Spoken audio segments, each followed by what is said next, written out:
اللہ کے اور مخلوق کے حقوق ادا کرنے کے لیے یہ ضروری ہے کہ آپ اپنی خواہشات کو کنٹرول کرنا، بلکہ اپنے حقوق ادا کرنے کے لیے بھی ضروری ہے. اپنے حقوق کیا ہے؟ اپنی صحت بنانا. اس میں بھی جب تک آپ کی کنٹرولنگ پاور نہیں ہوگی مضبوط، اس وقت تک آپ اپنی صحت کو بھی مینٹین نہیں رکھ سکتے. ہمارے ایک دوست ایک ورک شاپ کرواتے تھے، بڑی اچھی مثال انہوں نے دی. ایک صاحب کی انہوں نے اس پہ LED پہ تصویر دکھائی، اتنے موٹے نا کپا. ان کو کسی کمپنی میں جاب لگ گئی، بڑی اچھی مینجمنٹ کی. بڑے خوش آ کے اپنے ابا کو بتایا کہ ابا میں اتنے لوگوں کو اب سنبھالوں گا نا.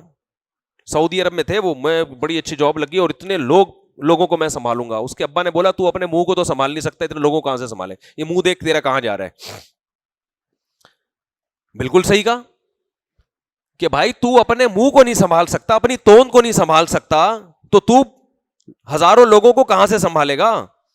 وہ دل پہ لے گئے. بعض دفعہ ابا کی نصیحت بیٹوں پہ اثر کر جاتی ہے، ورنہ عام طور پر ابا سے زیادہ فضول معذرت کے ساتھ بچوں کے لیے گھر میں کوئی شخصیت ہوتی نہیں ہے. بچوں کا خیال ہوتا ہے یہ کما کے کھلانے کی مشین ہے، اور خان سامہ معذرت کے ساتھ ہم نے گھر میں پالا ہوا ہے، ٹھیک ہے نا، جس کا کام ہے ہمیں چیزیں لا کے دینا، گیس بجلی کا بل دینا. چلتی ولتی آج کل ابا کی مارکیٹ میں بالکل بھی نہیں ہے، جو نئی نسل کی جو رپورٹیں ہمارے سامنے آ رہی. تو لہذا کسی آدمی پر باپ کی نصیحت اثر کر جائے تو میں کہتا ہوں اس کے ہاتھ پہ بیعت ہو جاؤ. آپ بہت نیک آدمی، ابا نے کچھ کہا اور اس کی سمجھ میں آ گیا. دوست سمجھائیں تو سمجھ میں آتا ہے، باپ کی نصیحت آج کل سمجھ میں ہی نہیں آ رہی. حالانکہ سب سے زیادہ تو احسان اس کے ہیں بھائی، تجربہ اس کا ہے. تو کہتے ہیں کہ مجھے میرے باس نے کہا، میرے ابا نے کہا کہ تو اپنا منہ تو سنبھال نہیں سکتا، تو کمپنی کیا سنبھالے گا. یہ دل پہ لے گئے. پھر انہوں نے اپنے اسکیجول دیکھا کہ میں کتنے برگر کھاتا ہوں، کتنے پراٹھے پھوڑتا ہوں، کتنی کولڈ ڈرنک. انہوں نے کہا آج سے میں نے اس منہ پہ کیا کرنا ہے، یہ جو اللہ نے نقشہ دیا ہے نا گول، اور باڈی بھی کیا ہو گئی تھی. انہوں نے مجھے پوری پکچر دکھائی اس بندے کی، اس کو بھی ایسے پرکار کی طرح پورا گول، پتہ نہیں چل رہا چوڑائی کہاں ہے لمبائی کہاں ہے اس بندے کی. یوں کھڑا کر دو، کھوپڑی اٹھا کے یہاں فٹ کر دو تو بھی ٹھیک ہے، جس طرف سے دیکھو ٹوٹل سے بھی زیادہ ٹھیک ہے. تو خیر انہوں نے پھر ایکسرسائز شروع کی، کھانے پینے پہ کیا کیا، کنٹرول. پراٹھے مراٹھے چھوڑ دیے، کنٹرول کیا کھانے پہ. اور اللہ کی قدرت کے 1 سال کے اندر آدھے سے زیادہ مارکیٹ سے وہ شارٹ ہو گئے. لوگ کہہ رہے ہیں باقی کہاں ہے یہ، لیکن اس کا فائدہ یہ ہوا ڈاکٹروں نے کہا کہ 10 سال شوگر کو آپ نے آگے دھکیل دیا ہے، آپ کو شوگر ہونے والی تھی، چشمہ اتر گیا، اتنے موٹے چشمے لگے ہوئے تھے، چشمہ اتر گیا، صحت خاندانی ہو گئی.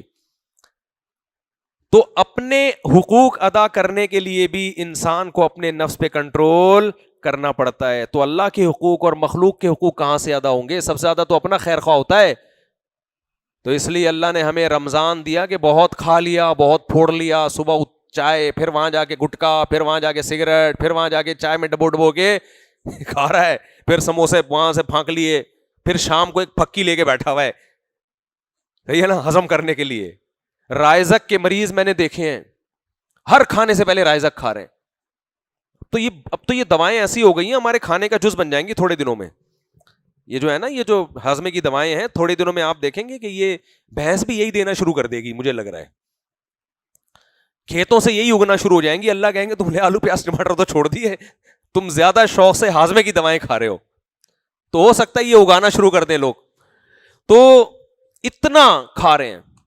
تو اللہ نے حکم دیا کہ جو سب سے لذیذ خواہش ہے، انسان کی باڈی کی 2 ریکوائرمنٹ ہوتی ہیں، ایک زبان کی لذت اور ایک خواہشات، سیکسول ڈیزائرز. یہ 2 ریکوائرمنٹ باڈی کی ایسی ہیں جن کو برداشت کرنا انسان کے لیے بہت مشکل. جب یہ خواہشات پیدا ہوتی ہیں تو اللہ نے رمضان میں دونوں چیزیں چھڑوا دی.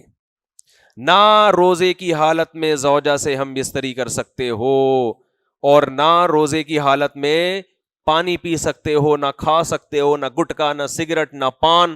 اور یہ 2-4 دن کی بات نہیں ہے، پورا مہینہ تم نے اس اسکیجول میں گزارنا ہے.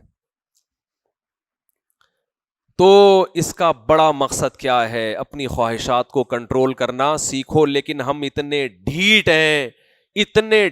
ہیں، ہم کہتے ہیں اللہ تو نے سحری سے لے کے افطاری تک چھڑوا دیا، افطاری کا ٹائم آنے دے، بس تو آنے دے، آن دے خالی. ایسے آستینے چڑھا, آن دے خالی. اور جو پورا مہینہ روزہ رکھوایا چاند نظر آنے دے. عید کے دن میں نے تجربہ کیا ہے, اگر آپ تھوڑا سا بھی زیادہ کھا لو بدہضمی ہو جاتی ہے. کیوں؟ میدا ایک مہینہ بھوکا رہ کے اچانک اتنا برداشت نہیں کرتا. یہ ڈاکٹر بھی کہتے ہیں, تجربہ بھی ہے. یعنی آپ کی خوراک رمضان گزرنے کے بعد آٹومیٹیکلی کم ہو جاتی ہے. وہ الگ بات ہے کہ لوگ اس کو مانتے نہیں ہیں, پھر بھی تھوڑ سے پیٹ خراب کرتے ہیں. اکثر لوگوں کا عید کے دن پیٹ خراب ہوتا ہے. حالانکہ گاڈ نے آپ کو, اللہ نے آپ کو ایک گفٹ دیا کہ اب آپ کا میدا سکڑ گیا ہے, اب تھوڑے میں پیٹ بھر جائے گا. ہم کہتے نہیں, میں نے جو رمضان سے پہلے جتنے کھایا تھا نا, میں اتنا ہی کھاؤں گا. تو ہم ڈھیٹ ہیں بھائی. ہم کیا ہیں؟ اچھا میں بس ختم کروں. تو یہ ہم ڈھیٹ ہیں, یہ ہمارا قصور ہے, یہ رمضان کا قصور نہیں ہے.